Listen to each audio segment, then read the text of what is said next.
Hello friends, आप देख रहे हैं आपका चैनल शेयर बाजार विद आयुष। और दोस्तों बात करेंगे इस वीडियो में प्लैटिनम इंडस्ट्रीज आईपीओ के बारे में। दोस्तों इस वीडियो में हम डिटेल एनालिसिस करने वाले हैं कंपनी का।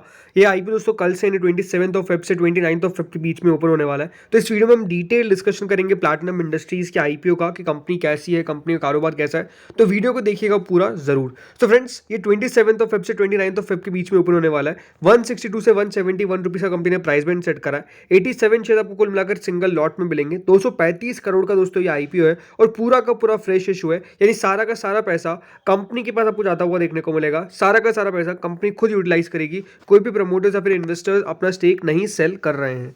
बीएसई एनएसई दोनों पर दोस्तों इसकी लिस्टिंग होने जा रही है।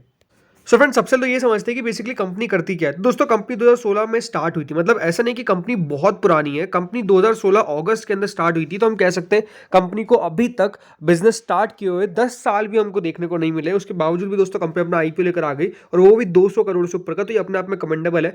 बाकी प्लैटिनम इंडस्ट्रीज करती क्या है, तो दोस्तों ये कंपनी का स्पेशलाइजेशन है इन प्रोड्यूसिंग स्टेबलाइजर्स। अब स्टेबलाइजर्स कहाँ यूज आते हैं, तो देखिए जो पीवीसी पाइप बनती है, पीवीसी फिटिंग्स बनती है, उसके अंदर दोस्तों ये पीवीसी स्टेबलाइजर्स और सीपीवीसी एडिटिव्स और ल्यूब्रिकेंट्स काम आते हैं। ये चीज़ें दोस्तों जो है वो कंपनी बेसिकली मैन्युफैक्चर करती है। अब जैसे मैंने कहा कि यूज़ कहाँ आते हैं, तो ये यूज़ आते हैं पीवीसी पाइप्स के अंदर, PVC profiles, PVC fittings, electrical wires and cables, SPC flow tiles, rigid PVC foam boards, packaging materials etcetera etcetera में दोस्तों इन सब का यूज हमको देखने को मिलता है। तो इस तरीके से दोस्तों जो कंपनी है वो बेसिकली इसका यूज़ करती है।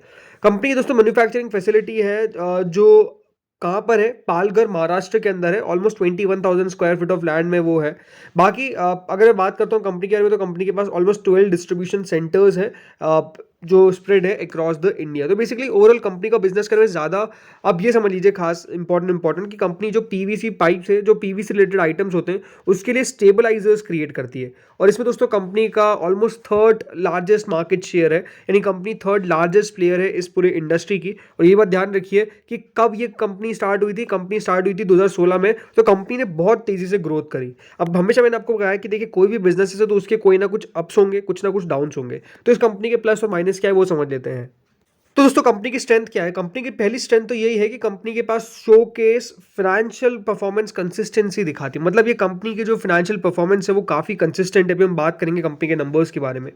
दूसरी बात क्या है, अच्छी बात यही है कि दोस्तों इनके पास खुद की R&D फैसिलिटी है, रिसर्च एंड डेवलपमेंट की फैसिलिटी है जो इन हाउस है, राइट। तीसरा ये है कि दोस्तों कंपनी का जो प्रोडक्ट डाइवर्सिफिकेशन है, जो प्रोडक्ट पोर्टफोलियो है वो काफ़ी बढ़िया है। और कंपनी काफ़ी मतलब different different product portfolio use करती है और यहाँ पर डाइवर्सिफाइड इंडस्ट्रीज़ को कैटर भी करती है। चौथा, कंपनी इंजॉय करती है high entry barriers to entry in the chemical industry, because याद रखिएगा स्पेशलिटी केमिकल्स का बिजनेस ही है और इसके अंदर बैरियर्स यानी जो बेसिकली कंपटीशन है वो इतना जल्दी से आ नहीं सकता। दूसरी बात, अगर कोई नया प्लेयर है, फॉर एग्जांपल आपको अगर इस बिजनेस में आना है तो आप इतना आसानी से इस बिजनेस में एंटर नहीं कर सकते। ये एक सबसे बड़ा प्लस है जो भी इस इंडस्ट्रीज़ की कंपनी है, इसलिए इसके पीओस भी आपको ज़्यादा मार्केट में अवेलेबल नजर नहीं आएंगे। पांचवा क्या है कि दोस्तों company high quality products offer करती है और इनके कस्टमर्स को, तो ये अपने आप में अच्छा है कि इनकी प्रोडक्ट क्वालिटी भी काफ़ी ठीक है। अब रिस्क क्या है, रिस्क ये है कि दोस्तों कंपनी का बिजनेस कुछ कस्टमर से सबसे ज़्यादा आता है, तो major part of the revenue है वो दोस्तों कंपनी के फ्यू कस्टमर से आता है। तो याद रख लीजिए कभी भी कोई एक कस्टमर भी कंपनी का छिटक गया तो एक प्रॉब्लम हो सकती है। सेकंड क्या है, कंपनी एक रेगुलेटर और इवॉल्विंग इंडस्ट्री में सबसे पहले ऑपरेट करती है। तो याद रखिएगा कि कंपनी के ऊपर कोई भी रेगुलेशन का अगर रिस्क आता है तो आपको पता ही है किस तरीके से शेयर गिर सकते हैं। दूसरी बात, इंडस्ट्री काफ़ी तेज़ी से इवॉल्व कर रही है, तो हो सकता है कि देखिए पीवीसी का, मान लीजिए जैसे अभी पीवीसी का स्टेबलाइजर बन रहा है, किसी और चीज़ से स्टेबलाइजर बनना चालू हो गया तो इवॉल्व हो रही है, नए नए देखिए इनोवेशंस होते रहते हैं इस पूरी इंडस्ट्री में। थर्ड क्या है, जो रेवेन्यू है वो हाईली डिपेंडेंट है वेस्टर्न जोन के अंदर। कंपनी का जो ऑपरेशन है वो वेस्टर्न जोन में काफ़ी देखने को मिलता है, तो वहाँ से कंपनी का मेजोरिटी ऑफ द रेवेन्यू जो है वो जनरेट हो रहा है। चौथा, क्योंकि देखिए नई कंपनी है तो मैं ये नहीं कहूँगा कि एक बहुत बड़ा रिस्क है, बट नेगेटिव कैश फ्लो था जो पास्ट में था, क्योंकि देखिए कोई नई कंपनी तो डेफिनेटली प्रॉफिट में इतना आसानी से नहीं आ पाती है। पांचवा, मेजोरिटी ऑफ द डायरेक्टर्स जो है दोस्तों उनको कोई भी एक्सपीरियंस नहीं है डायरेक्टर की पोजीशन पे रहने का कोई दूसरी लिस्टेड कंपनी के अंदर, तो ये एक प्रॉब्लम है। अभी आपको बताया आपको कि एक नई कंपनी है, ये इनको 10 साल भी नहीं हुए अभी तक बिजनेस के अंदर, तो ये एक हमेशा से रिस्क रहेगा। बिकॉज हम कह सकते हैं कि कंपनी ने बहुत ज़्यादा उतार चढ़ाव नहीं देखे, बट हाँ इनके केस में ये कह सकते हैं कि उन्होंने कोविड का काल तो देख लिया, राइट। कोविड का जो एरा था, कोविड का जो पूरा टाइम था, वो तो कंपनी ने यहाँ पर नोटिस कर लिया। तो एक सबसे बड़ी बात, एक डिक्लाइनिंग फेज तो कंपनी ने यहाँ पर देखा है और एक बूमिंग फेज भी कंपनी ने देखा है, दोनों चीज़ें देखी है। तो एक बिजनेस साइकिल ओवरऑल हम कह सकते हैं कि कंप्लीट हो रही है। छठा ये है कि दोस्तों मान लीजिए इस सेक्टर के अंदर जो सबसे बड़ा प्रॉब्लम है वो है ग्रॉस मार्जिन का। बिकॉज दोस्तों अगर यहाँ पर प्राइसिंग कंपटीशन होता है तो प्राइसिंग प्रेशर जो है फ्रॉम कस्टमर्स, ये भी हमको देखने को मिल सकता है, कंपनी के ऊपर इफेक्ट आ जाए और इसका ग्रॉस मार्जिन पे सीधा सीधा इफेक्ट पड़े, यानी कंपनी का जो मार्जिन है उस पर आपको सीधा सीधा इसका असर पड़ता हुआ नजर आ सकता है अगर दोस्तों यहाँ पर प्राइसिंग प्रेशर देखने को मिलता है इनके कस्टमर्स से। बिकॉज ऐसा नहीं कि देखिए ऑर्डर्स एक दो आते होंगे, बल्क में आते होंगे, तो बल्क में याद रखिएगा इनको मार्जिन भी मेंटेन करने पड़ते हैं। बट अगेन कस्टमर्स को देखिए कैटर करना है तो डेफिनेटली थोड़ा बहुत मार्जिन कम भी करना पड़ता है। तो ये भी एक प्रेशर है जो हमेशा से दोस्तों यहाँ पर रहेगा। तो ये तो हमने समझा, लेकिन अब समझते हैं फाइनेंशियल्स को, राइट। दोस्तों कंपनी का रेवेन्यू 2021 में था ओनली 90 करोड़ का, 89 करोड़ का टू बी प्रिसाइज। वो अगले साल 189 करोड़ का हो गया। ये ईयर 2021 याद रखिएगा कोविड का समय था। इसके बाद 232 करोड़ का दोस्तों कंपनी ने अपना रेवेन्यू जनरेट किया 2023 के अंदर। तो कंपनी की ग्रोथ रेवेन्यू में काफ़ी बढ़िया देखने को मिली। ऑलमोस्ट कंपनी का रेवेन्यू जो है वो 2022 से 23 में 22% से ज़्यादा बढ़ता हुआ नजर आया, ऑलमोस्ट 23% क्लोज टू। मुनाफे की अगर बात करते हो तो कंपनी का मुनाफा दोस्तों 4 करोड़ का था, फिर वो बढ़कर 17.75 करोड़ हुआ और फिर 37.58 करोड़ हो गया। यानी यहाँ पर भी अगर आप देखेंगे तो कंपनी का मुनाफा ऑलमोस्ट 111% से ज़्यादा हमको बढ़ता हुआ नजर आया है पिछले साल के मुताबिक। कंपनी के ऊपर बोरिंग की बात करेंगे, लेकिन हाँ डेफिनेटली अभी कंपनी ने अपने 30 सितंबर के नंबर्स पेश करे, यानी 2 क्वार्टर्स के नंबर्स हम समझ सकते हैं। तो इसके हिसाब से दोस्तों अगर देखा जाए तो कंपनी का जो रेवेन्यू है वो बैठ सकता है करीबन 246 करोड़ के आसपास, अगर इसी पेस पे कंपनी ग्रो करती रही, और मुनाफा हो सकता है कंपनी का क्लोज टू 45 करोड़ के आसपास। ठीक है, इस तरीके से कंपनी ग्रो कर रही है। अभी भी कंपनी के नंबर्स तो ग्रो ही करेंगे, यानी कंपनी ने अपने मार्जिन के ऊपर काफी फोकस किया है, साफ नजर आता है इनके नंबर्स के साथ। अगर मैं बात करता हूँ कंपनी के ऊपर बोरिंग की, तो कंपनी के ऊपर बोरिंग भी बहुत खास नहीं है। 3 करोड़ की थी, उसके बाद 24 करोड़ की हुई, फिर 17 करोड़ की हुई और अब 11 करोड़ की आ चुकी है। तो कंपनी ने अपने बोरिंग्स को भी काफी मेंटेन करके रखा है। तो कंपनी के नंबर्स जो है, जो कंपनी के फाइनेंशियल्स है, वो एक बात आपको कह सकता हूँ कि कंपनी के फाइनेंशियल्स मुझे सॉलिड नजर आते हैं, बढ़िया नजर आते हैं, वहां पर कोई इशू नहीं है।